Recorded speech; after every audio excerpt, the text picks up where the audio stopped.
Hello, bachcho, let's see this question. This question says the density of crystalline CaCl is 3.5 gram per centimeter cube. Cs is equal 132.5 and Cl is equal 35.5 and Na is equal 6 into 10 is raised to power 23 and the value 4.3 का cube is equal 80.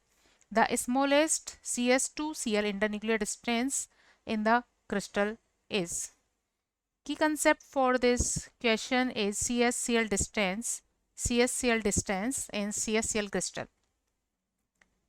Key concept for this question is CSCl internuclear distance in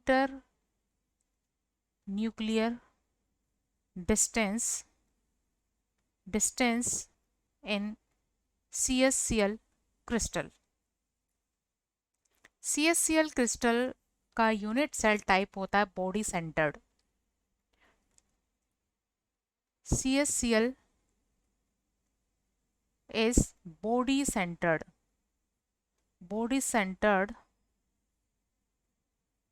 unit cell. CSCl crystal में body centre unit cell present होती है. Body centre unit cell का meaning है कि किसी cube के corners पर क्लोराइड आयन होते हैं और उसके सेंटर में मतलब बॉडी के सेंटर में CS आयन प्रेजेंट होता है. ये एक क्यूब है. इस क्यूब के कॉर्नर्स पर, यहाँ कॉर्नर्स पर, सभी कॉर्नर्स पर क्या है? क्लोराइड आयंस है. 8 कॉर्नर होते हैं और 8 कॉर्नर्स पर यहाँ क्या है? क्लोराइड आयन है. Chloride Cl minus Cl minus Cl minus Cl minus and Cl minus and Cl minus. और इसके सेंटर में, बॉडी के सेंटर में प्रेजेंट होता है Cgm प्लस आयंस.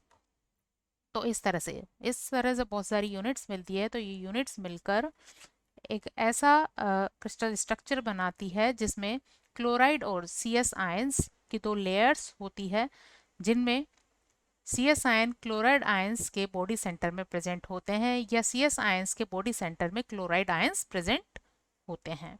तो इसका यूनिट सेल टाइप होता है बॉडी सेंटर्ड यूनिट सेल. अब जब सेल का type body centred unit cell होता है, इस condition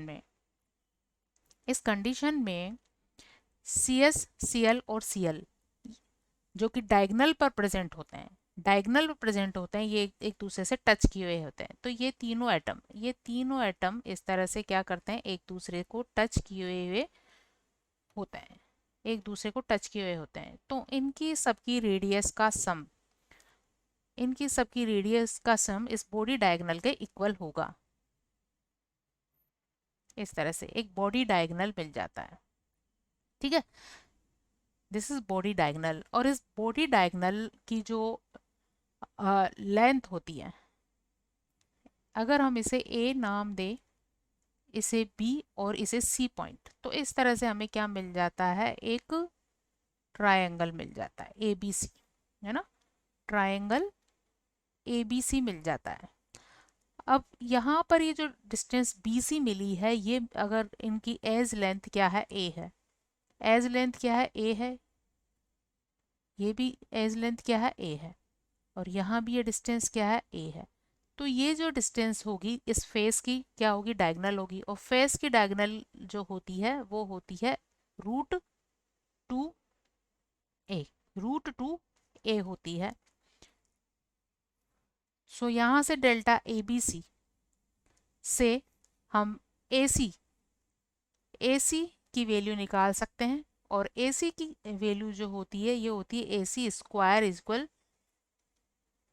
AB square plus BC square. तो यहाँ AB है A स्क्वायर और BC है √2a और √2a का स्क्वायर हो जाएगा 2a स्क्वायर. सो यहाँ ये हमें मिलेगा 3a स्क्वायर. सो यहाँ से हमें AC इज इक्वल मिल जाएगा √3a. तो बॉडी डायगोनल की लंबाई होती है √2a. और ये AC distance AC is equal या √3a इज इक्वल होती है 2RCS plus plus 2RCl minus, क्योंकि ये तीन स्फेयर क्या करते हैं, एक दूसरे को टच किए हुए होते हैं। तो इस CS का डायमीटर होगा 2RCS प्लस और दो क्लोरीन एटम्स की रेडियस 2RCl माइनस होगी, तो ये इसके इक्वल होता है। तो इस इक्वेशन का यूज करके हम यहाँ पर निकालेंगे CS Cl inter nuclear distance.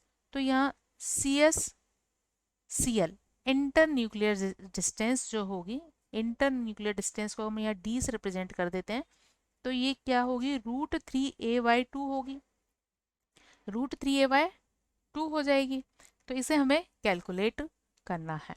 सो इसके लिए हमें फर्स्ट कैलकुलेट करना होगा ए को, और ए को कैलकुलेट करने के लिए ए को हम इस तरह से कैलकुलेट कर सकते हैं, जैसा कि क्रिस्टल की डेंसिटी गिवन है, और डेंसिटी इज इक्वल होती है Z इंटू मास ऑफ, क्योंकि यहाँ एक बॉडी सेंटर यूनिट सेल बन रही है, इस बॉडी सेंटर यूनिट सेल में दो पार्टिकल है, एक CS एटम है और एक क्लोरीन एटम है, तो इनका मास अपॉन Na यहाँ एवोगैड्रो नंबर को रिप्रेजेंट करता है, जो 1 मोल में प्रेजेंट एटम्स के नंबर को इंडिकेट करता है, इनटू AQ, क्योंकि डेंसिटी होती है मास अपॉन वॉल्यूम। मास किसका है, एक आयन पेयर का मास और अपॉन उसका वॉल्यूम। तो यहाँ Z इक्वल क्या है, Z इक्वल 1 है, 1 आयन पेयर को शो करता है। तो यहाँ M वैल्यू क्या हो जाएगी, इन दोनों एटम्स के ग्राम एटॉमिक मास का सम, विच इज 132.5 प्लस 35.5।